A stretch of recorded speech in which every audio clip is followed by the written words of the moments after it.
This is the Stine Seedcast. I'm your host, David Thompson.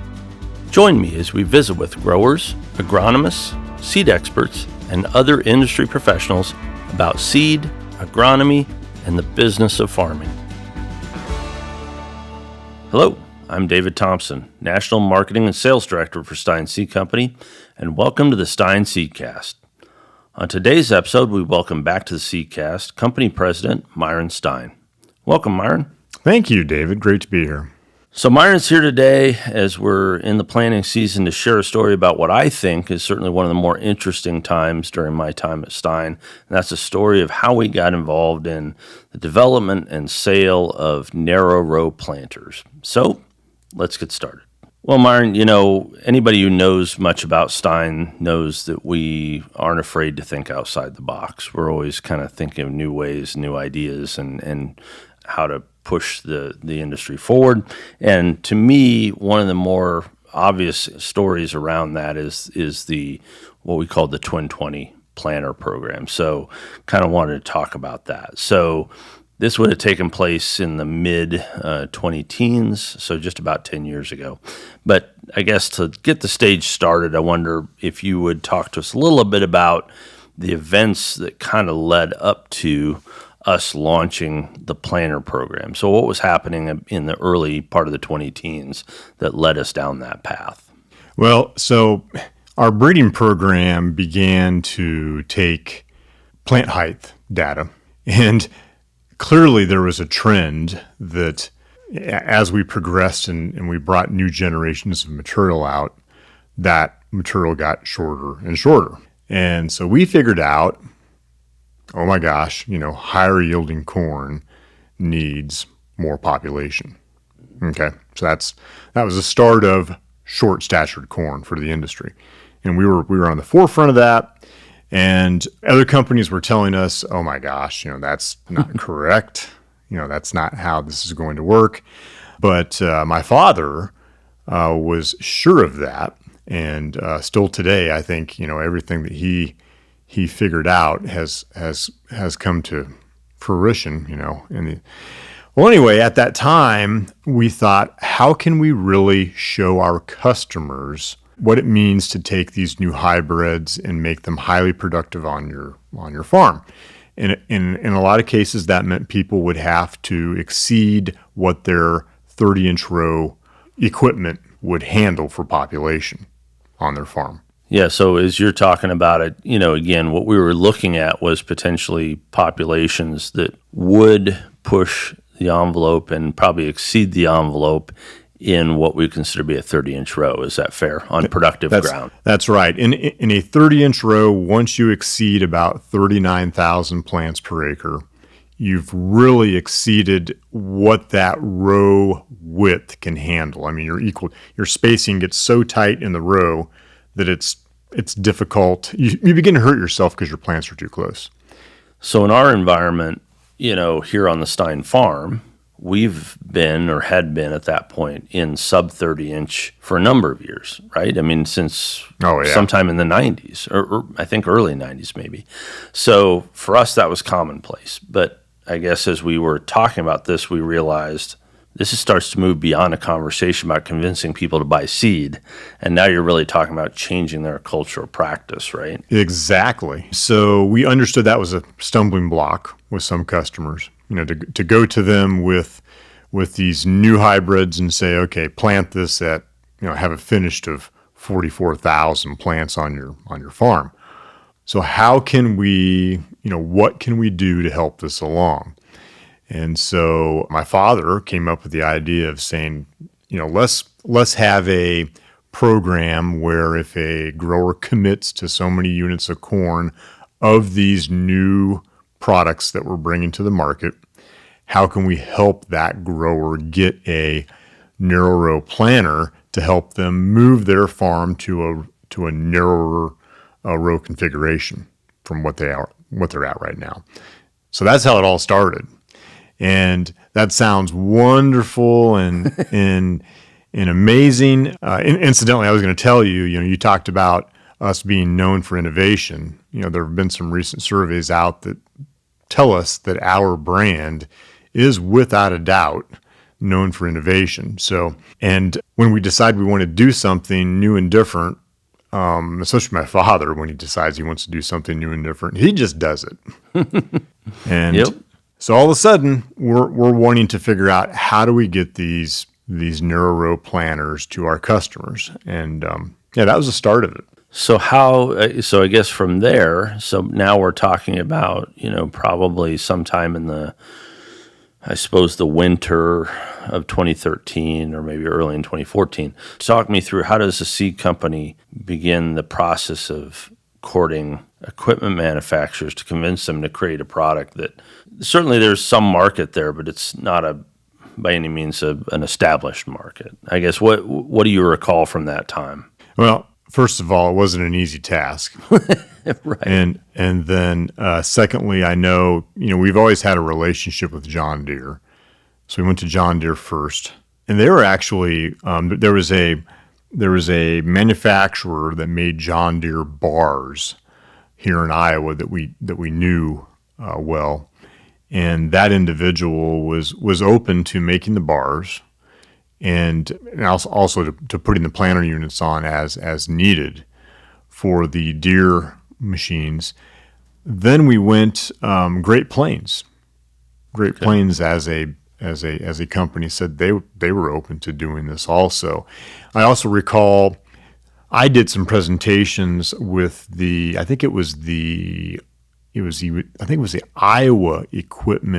Iowa Ag Equipment Association. I believe that was the group.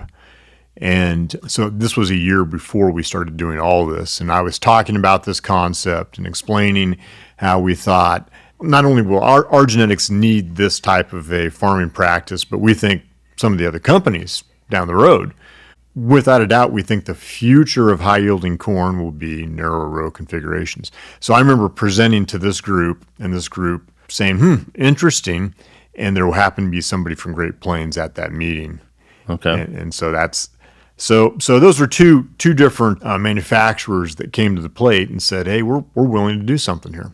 Now, as I recall, and correct me if I'm wrong, one of the challenges was these manufacturers obviously they kind of want to work toward an established idea, right? So we're coming with this idea for something that may or may not be a big thing in the future, and they can't really retool their line to create an entirely new product. I mean, is that one of the stumbling blocks we had was they're saying, hey, this all sounds great, but, I'm not sure, we can just set up a whole new line for just a few planters or on the... Actually, I think with the John Deere units, it was a matter of just putting more planter units on the bar. And then it seems like Great Plains already had the machine available. So I don't think that was the hang up. What I felt was a bit of a struggle for us was trying to get every single equipment dealer across the Midwest on the same page would have been a struggle. So you ended up going to, we essentially worked with one John Deere dealer, so we're going through that one John Deere dealer. And then when you take that machine, which you purchased off of them, and send that from Iowa to Ohio, the Ohio John Deere dealer they weren't on the same page of wanting to service that planter. That posed some issues with our customer. And I remember when we got into it, I remember figuring out very, very quickly that I didn't want to be in the equipment business. I was in the seed business, but I don't think I want to be in the farm equipment business. Yeah, that's what would be my recollection as well. A lot of appreciation for what happens in the equipment business, but for a seed company, we wanted to be focused on the genetics. And so clearly wasn't a comfortable spot to be in, but I love the fact that we took the step we took because it was so important. It was kind of a put up or shut up moment, right? For growers to say, I don't know if this is going to work. And this was our company saying, all right, how about we'll prove it. How about we show it to you and you can try it on your own farm. And I think that was a really impressive kind of way of approaching it. Yeah, so we had Deere planters, we had Great Plains planters, and a few different sizes, right? Oh yeah. You had the 40-inch John Deere, or I'm sorry, the 40-foot John Deere and the 60-foot John Deere. All of the Great Plains, I believe, are all 40. That's what Yeah. Yep. And both machines were, there were some technical issues with them out in the field, but in general, I was impressed. Both machines did well. Another big thing that came out of it was simply we did over 100 planters. So we had over 100 customers using narrow row configurations, and everybody learned something. Yeah. The big thing I learned that there's not one single farmer on the face of this planet that farms the same as another.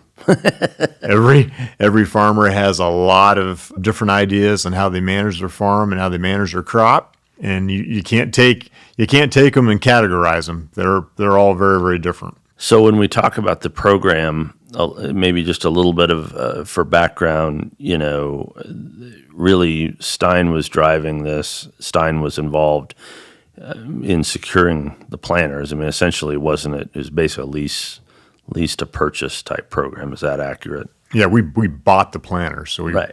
we ponied up and spent $70 or $80 million on planters, and then went out and told the customer, hey, you commit to using our product for X many years, and that's worth this value towards the cost of that planter. And so I think in most cases they would still pay a little bit of something. I can't remember all the details. We could look that up. If they cut out early, obviously they'd pay for quite a bit of the planter, but they could almost get their entire planter covered. Yeah. By Stine Seed Company. But in our case, we were purchasing the planters, then we're leasing them back to these growers under a purchase agreement of sorts, and then after a certain period of time, they could essentially option the planter after that. Correct. Yeah. And as you said, as I recall, there were about 100 or so of those planters, and they were kind of all over, right? Oh gosh, yeah, from Nebraska, like I said, from Nebraska to Ohio, and today they're still out there. I don't know how many are still in a twin 20 configuration. A lot of them have been converted to 20-inch. And even ourselves, we did twin 20s because we thought that was the easiest. Twin 20s are better than 20-inch. And then the farmer could easily get a 20-inch corn head to harvest those. So there are numerous different 20-inch corn heads out there for a grower to get their hands on. So we just thought that was the ultimate row configuration. But today there are a lot of those same growers in 20-inch rows. We like 20-inch rows. Frankly, I think we've learned that that's probably a pretty good jump from 30-inch. In fact, I think our farm now is in 20-inch, or some of it anyway. We even went as far as 12-inch spacing, if you remember that, which was really narrow. And as I recall, correct me if I'm wrong, I feel like the problem with anything less than 12 was actually with the harvest equipment. Isn't that right? Oh, Because if you went to a head that was less than 20-inch, then at that time they only had one gathering chain. Isn't that right? Yeah. One gearbox, one gathering chain. And so it worked okay, but there was always a concern about that, I think. And the twin 20s technically is almost like 10-inch spacing. Right. Not quite. You're getting almost like 10-inch spacing, but you can still use a 20-inch head, which were more common at least than things narrower than that. So for all those reasons, and I've always told people, I think it's great that we try all these things so that when we'll tell growers, we've had Steve Luther on the podcast, and he does a great job of saying, hey, we've tried that. Here's what we learned that we like. Here's what we learned that we didn't like at all. And we're not afraid to tell that to farmers. Hey, we're doing these things because we want to find out how you're going to farm in the next decade. Yeah. So we're going to do it now. And they don't all work out. But to your point, so there were twin 20s, a lot of them, like you said, are still in service. They may have been reformatted to a different row spacing. I think a couple of them ended up on the West Coast, if I remember right. Didn't we had a couple out, maybe in Idaho or Yeah. I think we ended up with Yep. some out in Twin Falls area, and so they got around. I mean, they got all around the United States, and so that was pretty cool. So you kind of alluded to it. I mean, I think it's a great idea in concept, and it ended up being really great. But I think we learned a lot about ourselves and a lot about the seed business and the equipment business. What are some of the, as you look back, what are some of the interesting challenges, maybe things that we kind of ran into that maybe we didn't expect as we were, blindly going into facilitating the equipment side of that operation? Well, so the big thing was it was difficult to get every equipment dealer on the same page. And if an equipment dealer didn't sell that product from day one, they probably weren't going to service it, especially if it's something as unique as that. And so we ran into a lot of that.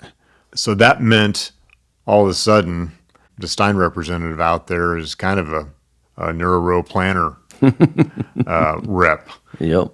And so I learned that. That's when I learned, okay, I don't want to sell equipment. I want to sell seed. But regardless, it was still good. Well, and I think a lot of growers who were on the program probably had our farm manager phone number in their phone, because I think there's a lot of, again, they got to the point where they may just call and ask a question about, well, how are you guys using it? So there's a lot of crowdsourcing of that information in those days. I'm very certain our farm manager took a lot of phone calls, because if you think about it, your Stine rep, they don't know Sure, they're that familiar much with about the plant. They know what, many of them are farmers themselves, but that was a new thing for them too. And the planters were, still base equipment, whether it's Deere or Great Plains, but the way they were configured was unique. And chances are that may be the only one that dealer's ever seen like that. That's so right. They are certainly far from experts in the way that particular unit was set up. So yeah, I could see that being an issue. So yeah, that was probably really, at the end of the day, that was the stumbling block there. Now, on the flip side, like I said, what we learned from working with those farmers and what we learned from managing high population corn, the things we learned there are what we think some of our competitors today are slowly figuring out themselves. So it was very valuable just to be able to work with those 100 farmers. And like I said, every farmer has a different way of managing their crop and their farm. And most of them, in fact, I can't think of one farmer we worked with that wasn't happy to be involved with the program because they learned something about themselves and their farm. So that was a good thing about it. It gave those 100 farmers an ability to learn something and try something new and different that was good for their farm. And so that was wonderful. Now, it was obviously expensive. It was expensive, Yep. But that's, if we're helping our customer, at the end of the day, that's what we're all about. Well, another thing that kind of occurs to me as I look back on that time, I do remember we had a equipment manufacturer, Gearinghoff, at the time, caught wind of what we were doing, and they were working on some new harvest equipment, and I think that ultimately led to them coming out and doing some testing in some of our ultra narrow row equipment. So again, the pioneering work that was happening there kind of opened doors to some other connections in the industry for people saying, hey, we're interested in what you're doing here, and this might be a great test bed for us to test our own theories on what growers need or how this is going to work in the future. So I think that was certainly advantageous for us as we went down that road of learning about shorter stature, higher density planting. Yeah, Gearinghoff more or less had a combine head. You just go whatever direction you want to go. Yeah. And it did a fine job. So all of that being said, we had, like I said, we've had all these planners go out, and that program is, again, I want to say it was probably 10 years ago now. When you look back on that and think about where we are today, what's the legacy? What legacy did that leave? The program that we did, how did it impact us and what we do today? Well, it helped us establish ourselves as the company that brought narrow row, short statured, higher population corn to the market.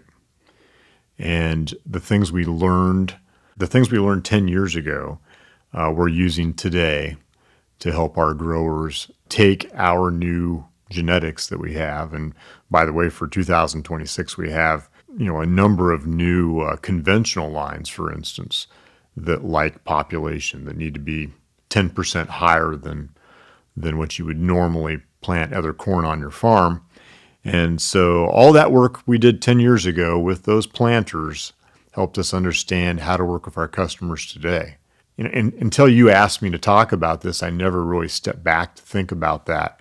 And it truly was huge. It was a big, it was some, what other company would go off and do that? I mean, my father's always done some extravagant things, but that was definitely one that was very good for our customers and very good for the industry and good for helping us understand how to bring future hybrids to our customers. Well, and today, it's funny now because today you can't hardly open up a magazine, farm magazine, without talk about shorter hybrids and the benefits of short stature corn or the benefits of increasing population. And it's sometimes we forget. It was a different time, though. In 2014, 2015, that was not the conversation that was happening.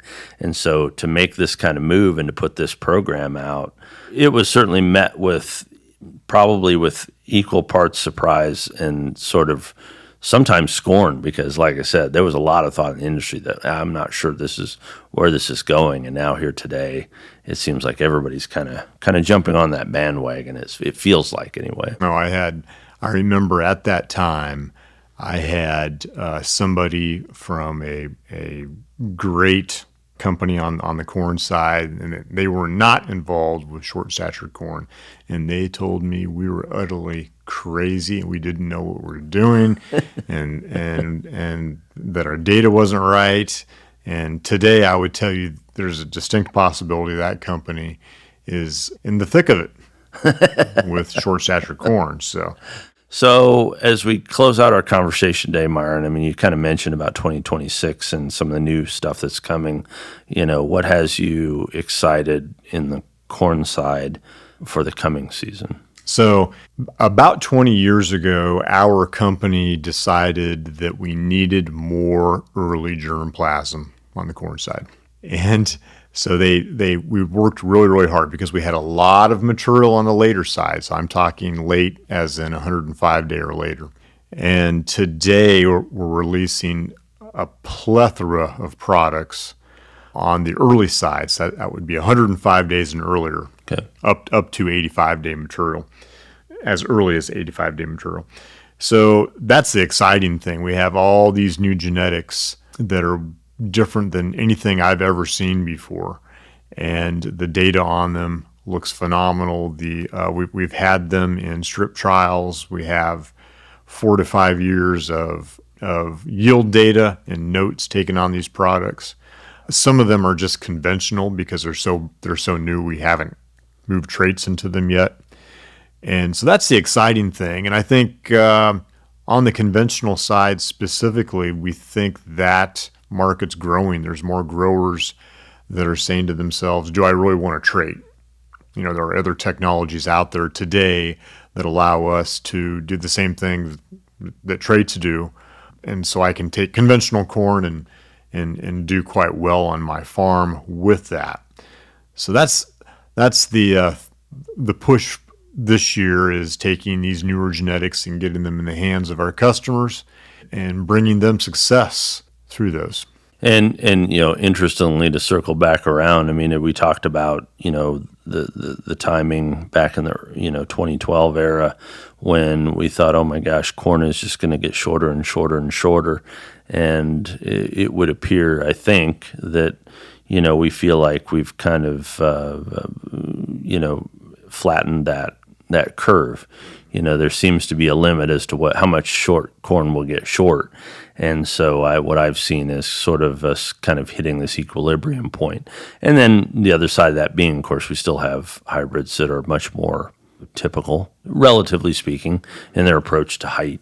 So, for growers who are interested in something different, in a more conventional configuration, you have that option as well. But certainly that path to shorter corn was started back in 2012, and it was started in part with this planter program. Yeah, that's right. Well, Myron, appreciate you joining us again on the Seedcast and talking about what to me is one of my favorite stories about Stine Seed Company and how we tackled the world of higher population, narrow row planting, and appreciate your insights and your stories. Well, thank you for having me. Thank you for listening to the Stine Seedcast. To never miss an episode, subscribe to the show on your podcast platform of choice. Have a question for our experts? Email asktheseedcast@stineseed.com to have your questions answered on a future episode. To learn more about Stine Seed Company, visit stineseed.com. And remember, Stine has yield.